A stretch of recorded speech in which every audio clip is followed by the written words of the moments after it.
Hey, I'm Ray Latif with BevNet. I'm here at NACS 2016. I'm at the Highball booth with Dan Crater, the Vice President of Business Development. Dan, how the heck are you? Doing great. Thanks for coming by. Good, good. How's your NACS show going? So far, so good. We've had some whales come by and closing some deals, and we have a new sales team, so we're hitting the ground running pretty hard. Fantastic, fantastic. So Highball has been growing really quickly over the last year. You've got a lot of different products that you're marketing, some big distribution gains over the last few weeks, actually. Can you let us in on what's been going on? Yeah, we've had CVS come on board.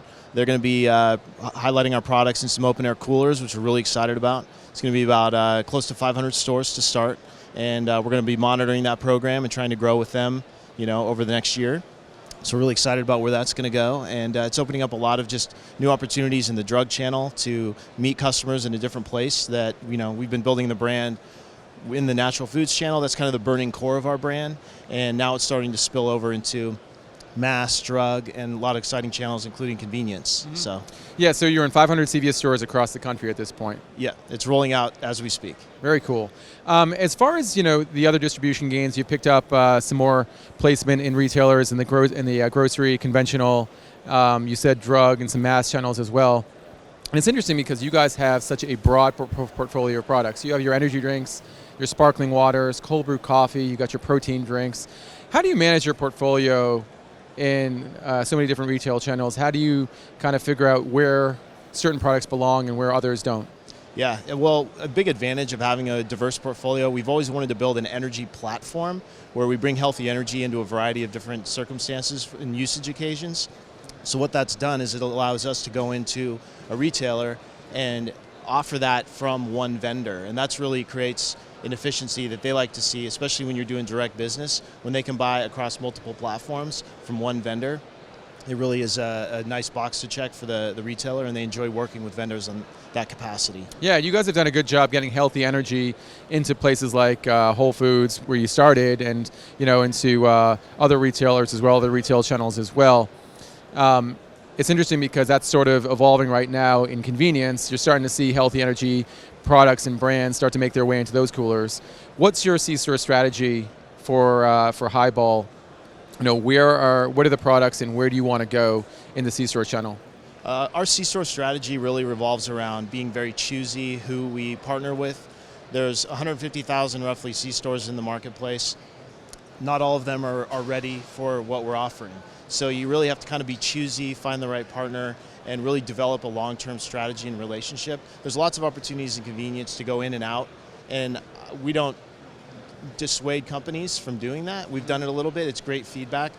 If you do have an opportunity to go into a convenience store, get a little bit of trial, see what your brand does on its own 2 feet. And that's the big difference. With C-stores, you really have to make sure your brand's ready and stands on its own 2 feet. There's not a lot of sampling, demos, things you can do, and the customer base is not hitting those stores frequently like they would with their weekly, grocery store visit. Right. So it's a different type of customer, different format. You always hear when you go into C-store meetings, they talk about Bubba, the fictional, customer for C-stores. It's starting to change. We're starting to see more millennials come in, and the whole landscape is changing rapidly in convenience. Luckily, we've been where we are doing what we've been doing for 12 years. So we're really well poised to capture what's happening. And now that natural cup is spilling over into new channels, we're sort of right place, right time, and the rubber's hitting the road, and we're going fast right now. Well, so you're also exciting. playing in 3 categories that have traditionally done well in convenience. Yeah. You've got obviously energy drinks, protein drinks, and coffee now. Where are you leading with, or what brands, what products are you leading with, and what do you think is going to be successful for you guys in C-stores going forward? It's interesting because 2 years ago, if you would ask me that, I would have said our Sweeten line. C-store is definitely more of an indulgent type of, shopping experience. People don't necessarily look for things that are low sugar, by and large. But what we found is with sparkling waters, going through the roof right now, and what's happening in the conventional grocery channel, that's now being experienced in the convenience channel as well. So we're really seeing what we've always hung our hat on for years is the sparkling waters. And we're actually seeing Knowles outselling our Sweeten line right now in convenience, which is, we were surprised. We would have guessed it would have been the other way around. Great. And earlier this year, Highball introduced a whole new brand called Altapala. Yes. It's a flavored sparkling beverage. You've got 4 SKUs.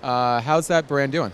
It's doing great. I mean, it came out like a rocket. We launched it at Expo West in March, and we already have it across the country at Whole Foods Market, and it's just spread like wildfire. I don't see that brand slowing down anytime soon. It's really creating an easy trade up from what's in the market today. There's really nothing organic. There's really nothing fair trade. And we're offering it for the same price per ounce. So the consumer who's looking at what their choices are in sparkling juice, it's kind of a no-brainer for them to trade up to something that's natural, that's organic and fair trade. Versus the competition. So that's kind of what we saw with that. The name Alto Palo was derived from our Italian heritage. It's Italian for highball, so it's kind of a cool tie-in with our existing brand, and it fits into the family nicely, especially now that we're older, got gray hair, got kids. Don't want to give our kids highball just yet, but it's great. You can give them an Alto Palo, bring it to their soccer games, baseball games, stuff like that. And we're actually going to be launching a sparkling water under the Alto Palo brand as well. Early next year, so we're excited. Very cool. Very cool. Well, Dan, this has been great. Really appreciate the time, and good luck with the rest of the show. Awesome. Thanks for coming by. Thank you. Appreciate it.